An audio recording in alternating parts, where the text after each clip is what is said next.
Mars media நேயர்களுக்கும் அன்பர்களுக்கும் இந்த நாள் இனிய நாளாக அமைய எல்லாம் வல்ல இறைவனை பிரார்த்திக்கின்றோம். இந்த சேனல் உங்களுக்கு பிடிச்சிருந்தா மறக்காம சப்ஸ்கிரைப் பண்ணுங்க, ஷேர் பண்ணுங்க, லைக் பண்ணுங்க, கமெண்ட் பண்ணுங்க. எனதொருமை ரிஷபராசி நேயர்களே, இந்த அருமையான பதிவில் நம்ம என்ன பார்க்க போறோம்? ஃபர்ஸ்ட் ஒரு ஹிண்ட் கொடுத்துட்றேன். இனிய ஆங்கில புத்தாண்டு நல்வாழ்த்துக்கள். கண்டுபிடிச்சிட்டிங்களா? அசகாய சூரர்யா நீங்கள்லாம் கண்டுபிடிச்சிட்டீங்க. ஜனவரி மாத ராசி பலன் 2025 ஜனவரி மாத ராசி பலன். கவர்ச்சிகரமாக பேசி காரியங்களை சாதிப்பவர்கள் நீங்கள். அருமையான மனதை கொண்டவர்கள்.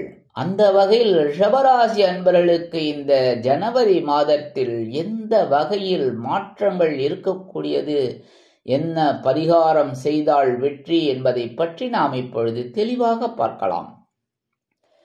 முதல்ல உங்களோட ராசிநாதனும் பகையுணரோகாதிபதியுமான சுக்கிர பகவான் ஜீவனஸ்தானத்தில் உள்ளார். உத்தியோகத்தில் தொழில் வியாபாரத்தில் பரபரப்பாக இருக்கிறீர்கள். சில செலவுகள் எதிர்பாராமல் வந்தாலும் சில செலவுகள் சுப செலவுகளாக உங்களுக்கு வந்து சேர்கிறது. கடன்கள் விஷயத்தில் கவனமாக இருப்பது நல்லது. ஏனெனில் விலையுயர்ந்த பொருட்களை வாங்கலாம் என்றாலும் கடன்கள் விஷயத்தில் கவனமாக இருந்தீர்கள் என்றால் நன்மை. உடல் ஆரோக்கியம் சிறப்படையும். உத்தியோகத்தில் முன்னேற்றம் அதிகரித்து காணப்படும். நீங்கள் எடுக்கும் காரியங்கள் அருமையாக நிறைவேறும். கணவன் மனைவிக்கிடையே அருமையான ஒற்றுமை பலப்படும். 28/1/2025 முதல் இந்த சுக்கிர பகவான் அருமையான உங்கள் ராசிநாதன் லாபஸ்தானத்தில் உச்சமடைந்து அற்புதமான ஒரு முன்னேற்றத்தை கொடுக்க போகிறார். அதுவும் மீன ராசியில ராகுவுடன் இணைந்து இந்த நாட்களை நீங்கள் பொன்னான நாட்களாக நினைத்து உயர்வுகளை அடைய வேண்டும். புரியுதா? ஏன்னா நான் எப்பவுமே சந்திராசிரமம் வரும்போது சொல்லுவேன் எச்சரிக்கைன்னு. அதே மாதிரி இந்த மாதிரி ஒரு வரும்போதும் நான் சொல்லுவேன் ஜாலியா அந்த பணத்தெல்லாம் சேருங்கோ, வருமானத்தை சேருங்கோ, கிடைக்கிற வாய்ப்புகளை பயன்படுத்திக்கோங்க. உத்தியோகத்துல, தொழில் வியாபாரத்துல, குடும்பத்துல, அக்கம் பக்கத்துல, நண்பர்கள்ட்ட எல்லா இதுலயும் பதிலையும் சந்தோஷமா இருக்கிறதுக்கு ட்ரை பண்ணணும். புரியுதா? ஏன்னா லாபஸ்தானத்துல ஒரு உச்சம் பெரிய விஷயம். அதுவும் உங்களுக்கு ராசிநாதன் உச்சம் அடைகிறது ரொம்ப பெரிய பாக்கியம். அருமையான பாக்கியங்கள் உங்களை தேடி வரும். மனதளவில் இருந்து வந்த வேதனைகள் கண்டிப்பாக குறையும். நீங்க எடுக்கிற காரியங்கள்லாம் அற்புதமா இருக்கும். அதனாலே இந்த நாட்களை நீங்க பிடிச்சுக்கணும். சரியா? அடுத்தபடியா 7-12 குடையாதிபதி செவ்வாய் பகவான், களத்திராதிபதி விரையாதிபதி செவ்வாய் பகவான் சகாயஸ்தானமாகிய 3ஆம் இடத்தில் இருப்பது நல்லது. ஏன்னா 3ஆம் இடங்கிறது தைரியஸ்தானம், வீரியஸ்தானம், முயற்சி ஸ்தானம். அந்த வகையில இந்த செவ்வாய் பகவான் நீச்சமடைந்து வக்ரகதியில இருக்கார். சோ உடன்பிறப்புகள் விஷயத்தில் கவனமாக இருக்க வேண்டும். வாழ்க்கை துணை உடல் ஆரோக்கியத்தில் சிறப்பக்கறை எடுத்துக்கொள்ள வேண்டும். அதேபோல் செலவுகள் விஷயத்தில் கவனமாக இருப்பது நல்லது. எடுத்தோம் கவிழ்த்தோம் என்று நடந்து கொள்ளக்கூடாது. சரியா? உத்தியோகத்தில் தொழில் வியாபாரத்தில் நிதானமான போக்கை கடைபிடித்தீர்கள் என்றால் கண்டிப்பாக நன்மைகள் உங்களை தேடி வரும். 18/1/2025 முதல் இந்த செவ்வாய் பகவான் வக்ரகதியில் மிதுன ராசிக்கு வந்துகிறார். 2ஆம் இடம் தனவாக்கு குடும்பஸ்தானம். இப்பொழுது இந்த காலகட்டம் வக்ரகதியில் இருந்தாலும் தனவரவு உங்களுக்கு உழைப்பிற்கேற்ற ஒரு உயர்வை கண்டிப்பாக கொண்டு வந்து சேரும். அதே மாதிரி நீங்கள் கொடுத்த வாக்குறுதிகளை கடும் பாடுபட்டு நிறைவேற்றி வைப்பீர்கள். குடும்பத்திற்கு தேவையான சில விஷயங்களை அருமையாக செய்து முடிப்பீர்கள். சீருடை பணியாளர்களாகிய காவல், இராணுவம், தீயணைப்புத்துறை, மருத்துவத்துறையில் வேலை பார்க்கும் அன்பர்களுக்கு எதிர்பார்க்கும் இடமாற்றம், பதவி மாற்றம், பதவி உயர்வு, சம்பள உயர்வு அருமையாக சிறிய முயற்சிகளுக்கு பிறகு கிடைக்கும். 2-5 குடை அதிபதி புத பகவான் அஷ்டம ராசியில் இருக்கிறார். மறைந்த புதன் நிறைந்த லாபத்தை கொடுப்பார் சூரியனுடன் இணைந்து. கல்வி பயிலும் மாணவ மாணவிகள் கல்வியில் அற்புதமான ஒரு முன்னேற்றத்தை காண்பார்கள். தனவரவு தாராளமாக வந்து சேரும். குழந்தைகளின் மூலம் மனமகிழ்ச்சி ஏற்படும். கல்வி பயிலும் மாணவ மாணவிகள் கல்வியில் முன்னேற்றம் அடைவார்கள். எழுத்து மற்றும் அச்சுத்துறையில் இருக்கும் அன்பர்களுக்கு புதிய வாய்ப்புகள் அருமையாக வந்து சேரும்.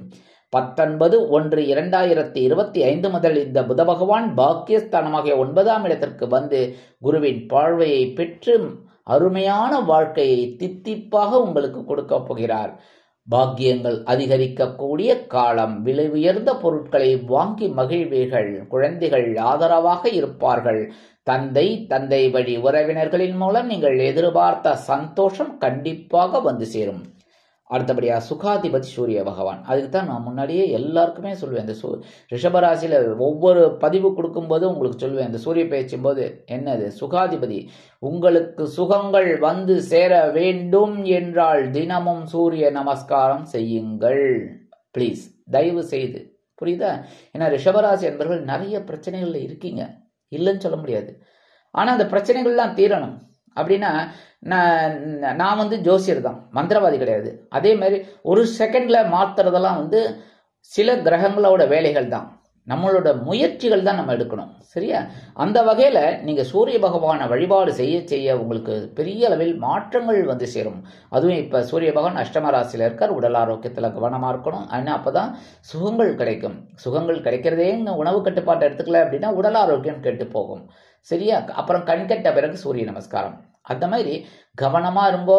உடல் ஆரோக்கியத்துல சிறப்பான ஒரு சூழ்நிலை. அதே போல் உறவினர்கள் உங்களுக்கு ஆதரவாக இருப்பார்கள். வெளியூர் அல்லது வெளிநாட்டு பயணங்கள் அற்புதமாக நிறைவேறும். 14/1/2025 முதல் இந்த சூரிய பகவான் எங்க வரப்போறான்னு பார்த்தீங்கன்னா உங்களோட பாக்கியஸ்தானமாகிய 9ஆம் இடத்திற்கு வந்து குருவின் பார்வையை பெற்று அருமையான ஒரு முன்னேற்றத்தை உங்களுக்கு அருளப் போகிறார். சூரிய பகவான் வழிபாடு உங்களுக்கு சிறப்பான ஒரு முன்னேற்றத்தை கொடுக்கும். மேலும் பாக்கியஸ்தானத்தில் இருக்கும் சூரிய பகவான் உங்களுக்கு வீடு, மனை, வாகனம் வாங்கக்கூடிய ஒரு சூழ்நிலைகளை ஏற்படுத்தி கொடுப்பார். 8, 11 குடை அதிபதி குரு பகவான் ஜென்ம ராசியில இருந்துட்டு உங்களுக்கு சில குழப்பத்தை கொடுத்துட்டு இருக்கார். ஆனா வக்ரகதியில இருக்கார், பரவாயில்லைன்னு தான் சொல்லணும். ஆனாலும் குழப்பங்கள் போகலையே ராஜா, போகல இருக்கு, டென்ஷன் இருக்கு. ஏதாவது ஒன்று மாற்றி ஒன்று வந்துக்கிட்டே இருக்குயா, ஒன்றும் புரியல அப்படின்னு நீங்கள் புலம்புறது புரியுது. ஆனால் என்ன பண்ணுறது? ஏன்னா அஷ்டமாதிபதி இவர் தான், லாபாதிபதியும் இவர் தான். என்ன, அதுவும் சுபகிரகம். அவர் இப்போ ஜென்மராசியில் இருந்தால் கூட வக்கரத்தில் வேற இருக்கார். ஸோ கவனமாக இருக்கணும். இருந்தாலும் குருவோட பார்வைங்கிறது உங்களுக்கு பஞ்சமஸ்தானமாக 5ஆம் இடத்துல விழுறதுனால குழந்தைகள் மூலமா, ஆன்மீக விஷயம் மூலமா உங்களுக்கு ஒரு மன திருப்தி கிடைக்கும். அடுத்தபடியே 7ஆம் பார்வை 7ஆம் இடத்திலே விழுறது. களத்திரத்தன் மூலமாக, கூட்டாளிகளின் மூலமாக உங்களுக்கு அருமையான முன்னேற்றம் கண்டிப்பாக வந்து சேரும். அடுத்தபடியா 9ஆம் பார்வையா 9ஆம் இடத்தையே விழுறதால பாக்கியங்களை அனுபவிக்கக்கூடிய ஒரு வாய்ப்புகள் உங்களை தேடி வரும். தந்தையார் வழி உறவினர்களின் மூலமாக இருந்து வந்த கருத்து வேறுபாடுகள் கலைந்து அருமையான ஒரு வாழ்க்கை உங்களுக்கு கண்டிப்பாக வந்து சேரும். 9, 10 குடை அதிபதி சனீஸ்வர பகவான் ஜீவனாதிபதி, பாக்யாதிபதி. இவர் எங்க இருக்காருன்னு பாத்தீங்கன்னா ஜீவனஸ்தானத்துல இருக்கார். திக்பலம் நல்ல ஒரு இதுதான். 10ஆம் இடம்ங்கிறது ரொம்ப விசேஷம் தான். சனீஸ்வர பகவான் இருக்கிறது நல்லது. ஏன்னா அசுப கிரகம் இருக்கிறது ரொம்ப ரொம்ப விசேஷம். ஆனால் கடுமையாக போராட வேண்டிய ஒரு சூழ்நிலை உருவாகும். அப்பதான் உழைப்பு அந்த உழைப்பின் மூலமாக உங்களுக்கு களைப்பு அகன்று ஒரு வருமானம் வந்து சேரும். மனதில் இருந்து வந்த கவலைகள் தீருவதற்கு வருமானம் வேணுமே சுவாமி. அதனால உங்களுக்கு ஒரு வருமானத்தை இந்த சனீஸ்வர பகவான் அற்புதமாக கொடுக்கிறார். அதை பிடித்துக் கொள்ளுங்கள். அதேமாதிரி சில பேருக்கு உத்தியோகத்தில், தொழில் வியாபாரத்தில் இருந்து வந்த பிரச்சனைகள் குறையும். ஜீவனஸ்தானம் விருத்தி அடையும். அடுத்தபடியா ராகு பகவான் லாபஸ்தானத்தில் இருக்கார். பிரம்மாண்டம், அருமையான பிரம்மாண்ட ராகு லாபஸ்தானத்தில் இருக்கார். நீங்க தொட்டதெல்லாம் பொன். அதனாலதான் நீங்க எடுக்கிற முயற்சிகளை விடாமல் மேற்கொள்ளுங்கள். ஒரு சில முயற்சிகள் காலதாமதம் ஆனாலும் ஒரு சில முயற்சிகள் உங்களுக்கு இனிமையாக அமையும். அதுவும் போக 28ஆம் தேதியிலிருந்து இந்த சுக்கிர பகவானும் ராகுவோட சேர்ந்துடுறார். அடி தூள் கலப்ப போறீங்க, புடிச்சுக்கங்க சந்தோஷத்தை. சரியா? அடுத்தபடியா கேது பகவான் பஞ்சமஸ்தானத்துல இருக்கார். 5ஆம் இடம் அப்படிங்கும்போது 5ஆம் இடத்து காரகத்துவத்தை அவர் கொடுப்பார். அது புதனோட இடம் அப்படிங்கிறதால ஒவ்வொரு விஷயத்திலும் நீங்கள் அறிவை யூஸ் பண்ணினீங்க அப்படின்னா வெற்றிகள். புரியுதா? ஒரு பாடத்தை இந்த கேது பகவான் கொடுப்பார். ஒவ்வொரு விஷயத்திலையும் ஞானத்தை கொடுப்பார். இதுதான்டா வாழ்க்கை அப்படின்னு காமிப்பார். புரியுதா? அதனால ஒவ்வொரு விஷயத்திலையும் நீங்க கவனமா இருந்தீங்கன்னா ரொம்ப நல்லது. ஆன்மீக பயணங்கள் உங்களுக்கு அற்புதமாக நிறைவேறும். குலதெய்வ பிரார்த்தனைகளை அருமையாக நிறைவேற்றி மகிழ்வீர்கள். அதேபோல் நீங்கள் இந்த மாதம் சிறப்பாக அமைய வேண்டும் என்றால் செய்ய வேண்டியது என்ன தெரியுமா? மேல்மலையனூர் அங்காள பரமேஸ்வரிய வழிபாடு பண்ணுங்க. தினம்தோறும் வழிபாடு பண்ணுங்க. ரொம்ப சிறப்பான பலன்கள் உங்களுக்கு கண்டிப்பா கிடைக்கும். மனசுல இருந்து வந்த கவலைகள் குறையும், தைரியம் உண்டாகும். அடுத்தபடியா விநாயகர் பெருமான். விநாயகர் பெருமான சங்கடகர சதுர்த்தி மற்றும் திங்கட்கிழமைகளில் நீங்க அருகம்புல் இட்டு ஆராதனை செய்து வழிபாடு செய்து வாருங்கள். கண்டிப்பாக உங்களுக்கு சில பிரச்சனைகள் குறைந்து சில நன்மைகள் ஆட்டோமேட்டிக்கா கிடைக்கும். அடுத்தபடியா முருகப்பெருமான். ஏன்னா செவ்வாய் நீச்சமா இருக்கார். ஸோ செவ்வாய் பகவானை கொஞ்சம் உசுப்பேத்தி கொஞ்சம் பலம் கொடுக்கணும்னா முருகப்பெருமானை பிடிச்சிக்கணும். சரியா? முருகப்பெருமான் வழிபாடு. எம்பெருமான் முருகப்பெருமான வள்ளி தேவசனா சமேத எம்பெருமான் முருகப்பெருமானை நீங்க வழிபாடு பண்ணுங்கோ. நெய் தீபம் போட்டு வழிபாடு பண்ணிட்டு வாங்கோ. செவ்வாய்க்கிழமை ரொம்ப ரொம்ப விசேஷமான பலன்கள் உங்களுக்கு கண்டிப்பா கிடைக்கும். அடுத்தபடியா நவகிரகங்களில் உள்ள குரு பகவானை வியாழக்கிழமைகளில் நெய் தீபம் ஏற்றி வழிபாடு செய்ய உங்கள் மனதில் இருந்து வந்த குறைகள் கண்டிப்பாக அகலும். மனதில் ஒரு மகிழ்ச்சி தாண்டவமாடும். ஆக இந்த சிறு பரிகாரங்களின் மூலம் 2025ஆம் ஆண்டு ஜனவரி மாதம் அற்புதமான ஏற்றம் தரும், இனிமைகளை அள்ளித்தரும் மாதமாக அமையும் என்று கூறி விடைபெறுகிறேன். நன்றி, வணக்கம். மீண்டும் ஒரு அருமையான பதிவில் நான் உங்களை மனமகிழ்ச்சியோடு சந்திக்கிறேன். வாழ்த்துக்கள். வாழ்க வளமுடன். இந்த சேனல் உங்களுக்கு பிடிச்சிருந்தா மறக்காம சப்ஸ்கிரைப் பண்ணுங்க, லைக் பண்ணுங்க, ஷேர் பண்ணுங்க.